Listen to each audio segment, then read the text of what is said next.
अस्सलाम वालेकुम प्यारे दोस्तों। अल्लाह का शब्द मन में आते ही एक महान महिमा की कल्पना मन में पैदा होती है। उसने हर वस्तु को अकेले उत्पन्न किया है। पूरे संसार को चलाने वाला वही है। धरती और आकाश की हर चीज उसकी आज्ञा का पालन करती है। वो अपनी संपूर्ण विशेषताओं और गुणों में पूर्ण है। जिसे खाने पीने की आवश्यकता न हो, विवाह और वंश तथा संतान की जरूरत न हो, अल्लाह ही केवल है जो सब गुणों और विशेषताओं में पूर्ण है। इस्लाम में एक हदीस के मुताबिक अल्लाह के बारे में कहा गया है कि कयामत के दिन अल्लाह इंसाफ करेगा और जिन लोगों ने पैगंबर की बताई नेक राह को अपनाया या ईमान लाया, उनकी मदद करेगा।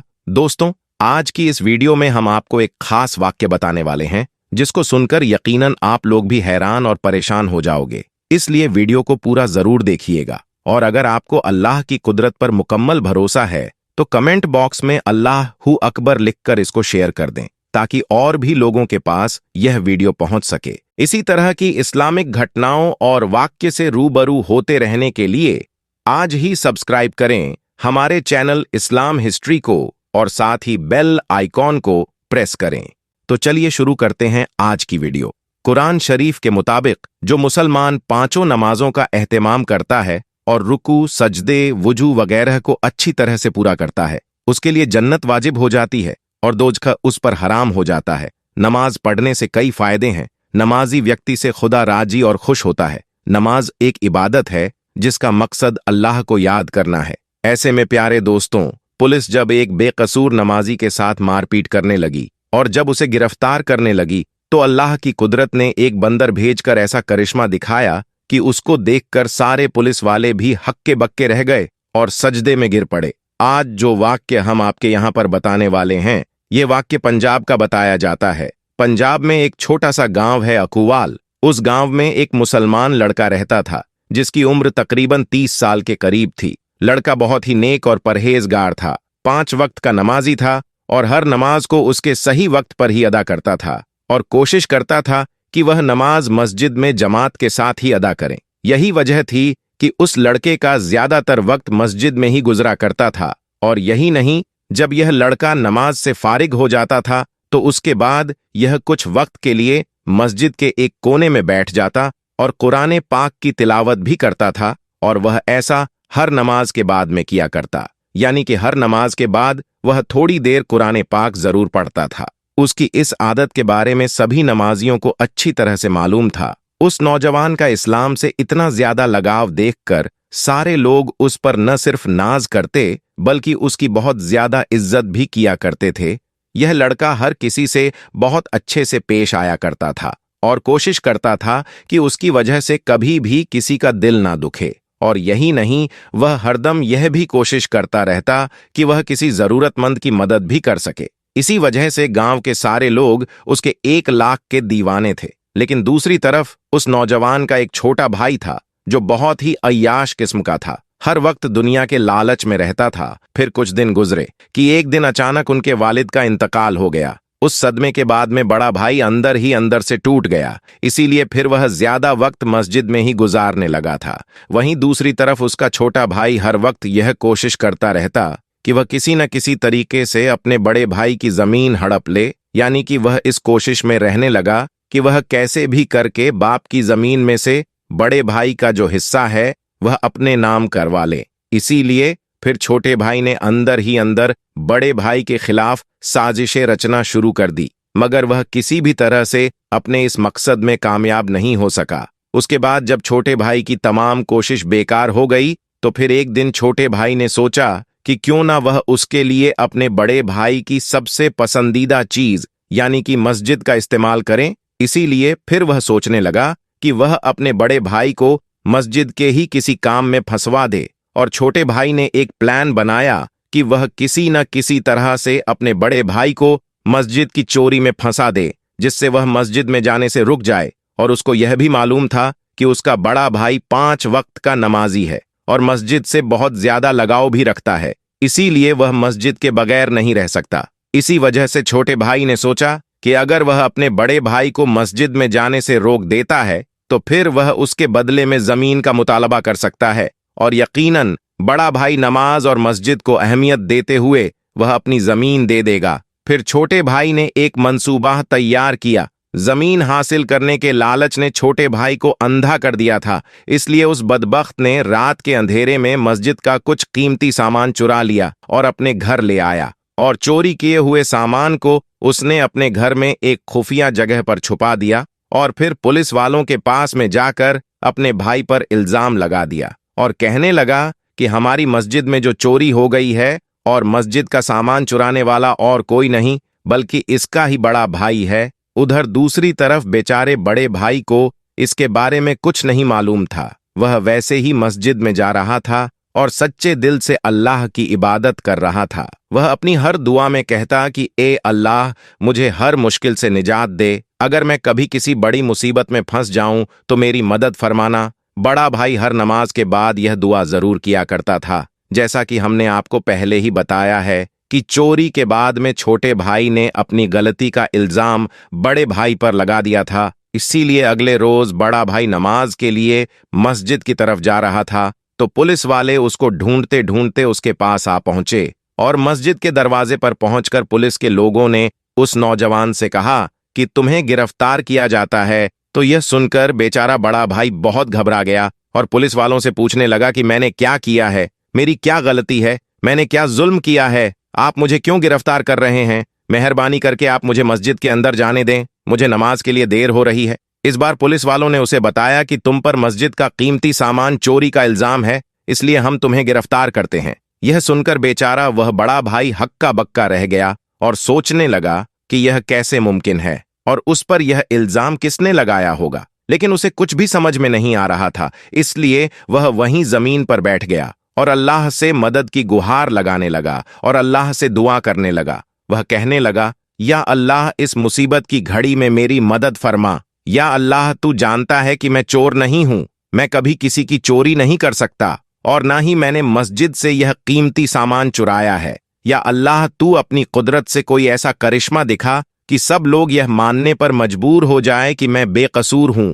पुलिस को मस्जिद के दरवाजे पर देखकर आसपास के बहुत सारे लोग भी जमा हो गए और वह सब पुलिस वालों से कहने लगे, इस लड़के को हम अच्छी तरह से जानते हैं, यह लड़का बेकसूर है क्योंकि यह लड़का 5 वक्त की नमाज पढ़ने के लिए इस मस्जिद में आता है और इस लड़के के 1 लाख भी बहुत अच्छे हैं। इसलिए हम सब गवाही देते हैं कि यह लड़का बहुत नेक है, यह कभी भी मस्जिद से चोरी नहीं कर सकता। इसीलिए जिसने भी इस बार इल्जाम लगाया है वह सरासर झूठ है। मगर उन लोगों की यह गवाही सुनकर पुलिस के लोग नहीं माने और कहने लगे कि हमको इस लड़के के खिलाफ पुख्ता सबूत मिले हैं, इसलिए हम इसको गिरफ्तार करेंगे। इतने में इस लड़के का छोटा भाई भी वहां पर आ पहुंचा और फिर वह अपने बड़े भाई को एक तरफ ले जाकर कहने लगा कि यह सब मेरा किया धरा है, मैंने ही तुम पर इल्जाम लगाया है। अगर तुमको तुम्हारी इज्जत प्यारी है तो तुम अपनी जमीन मेरे हवाले कर दो, तुम्हारी इज्जत मैं बचा लूंगा और तुम्हें जेल जाने से भी रोक दूंगा।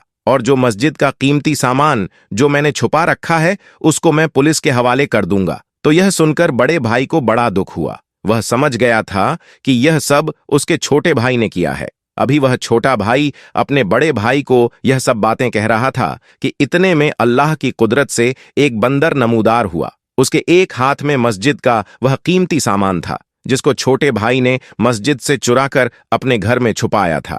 यह देखकर छोटे भाई के चेहरे का रंग उड़ गया।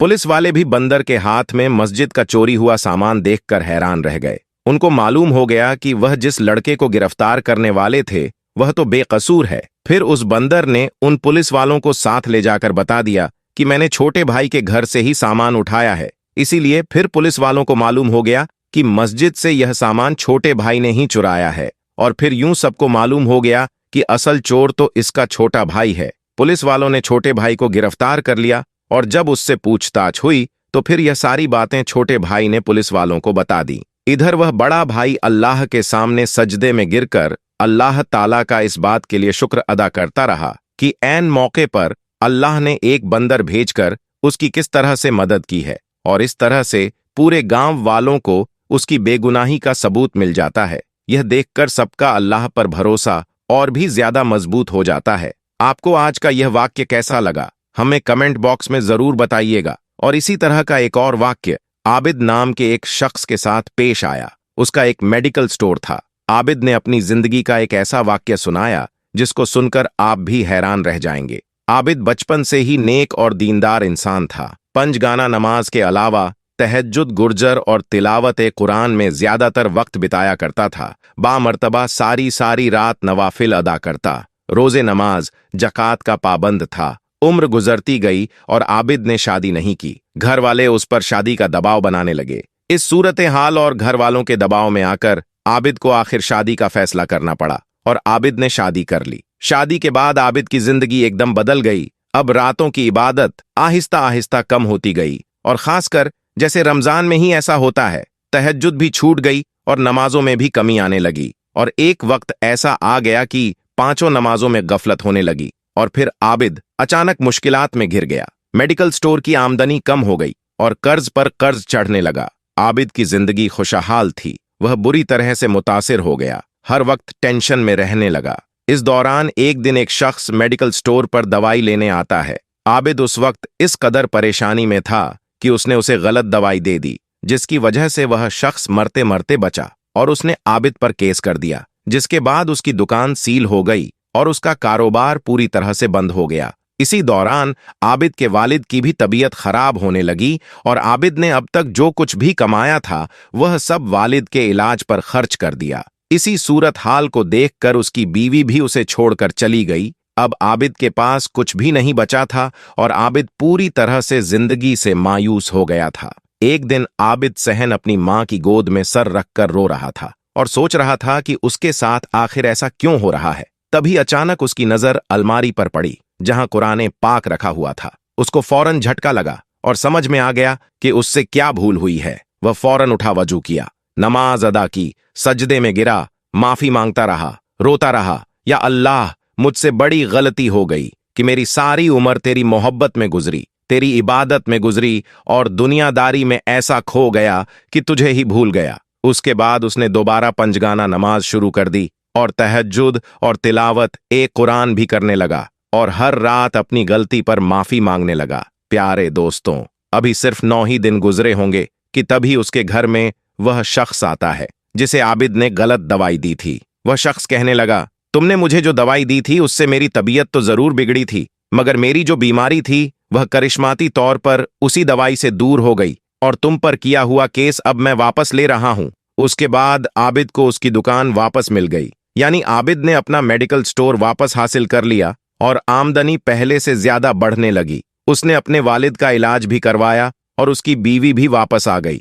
जो कुछ होता है वह अल्लाह की मर्जी से होता है। अगर कुछ नहीं हो रहा है तो वो भी अल्लाह की मर्जी है, और अगर कुछ बुरा हो रहा है तो यह हमारे गुनाहों की वजह से हो रहा है। तो हर इंसान को चाहिए कि वह हर वक्त अपने गुनाहों की माफी मांगता रहे, हर वक्त अस्तगफर करता रहे और नमाज की पाबंदी करता रहे। जो शख्स नमाज नहीं पढ़ता तो ऐसे शख्स की जिंदगी में बहुत मसले, बहुत परेशानियां आ जाती हैं, और जो नमाजी होता है और नमाजी होने के साथ साथ उसका दिल नरम हो जाता है, वह तकवर से पाक होता है, वह हसद और जलन से पाक होता है, वह किसी के बारे में कुछ गलत ख्याल नहीं रखता, वह सिर्फ अल्लाह की जात पर भरोसा रखता है। वह एक ऐसी जिंदगी गुजारता है जैसे एक अल्लाह का वली जिंदगी गुजारता है। वह तकलीफ देने वालों को भी दुआएं देता है। तो ऐसे इंसान के साथ अल्लाह तबारक व ताला की रहमत होती है और अल्लाह तबारक व ताला ऐसे इंसान को ही कामयाब करता है। तो याद रखें कि हमेशा अच्छा सोचें, अपने बारे में अच्छा सोचें और उनके बारे में अच्छा सोचें। जो अपने लिए पसंद करो वही दूसरों के लिए भी पसंद करो, और जो जैसा गुमान करता है अल्लाह उसे वही अता फरमाता है। तो आप अगर दुनिया और आखिरत में कामयाब होना चाहते हैं तो 5 वक्त की नमाज के साथ अपने कुरान करीम को भी पढ़ना है। अगर कुरान नहीं आता तो आप उसे सीखें, अगर वह भी नहीं आता तो आप उसका तर्जुमा ही सही से पढ़ लीजिए। आपको जिस लैंग्वेज में भी चाहिए उसे लैंग्वेज में कुरान करीम मिल जाएगा। आप कम से कम उसका तर्जुमा तो पढ़ लीजिए। देखिए तो सही अल्लाह तबारक व ताला हमसे क्या कहना चाहता है। आखिर में अल्लाह रब्बुल इज्जत से दुआ है कि अल्लाह ताला हमें नेक आमाल करने और बुराई से बचने की तौफीक अता फरमाए। आमीन या रब्बल आमीन। आज की इस वीडियो में बस इतना ही। ऐसी ही वीडियो हासिल करने के लिए चैनल को सब्सक्राइब कर दें। शुक्रिया।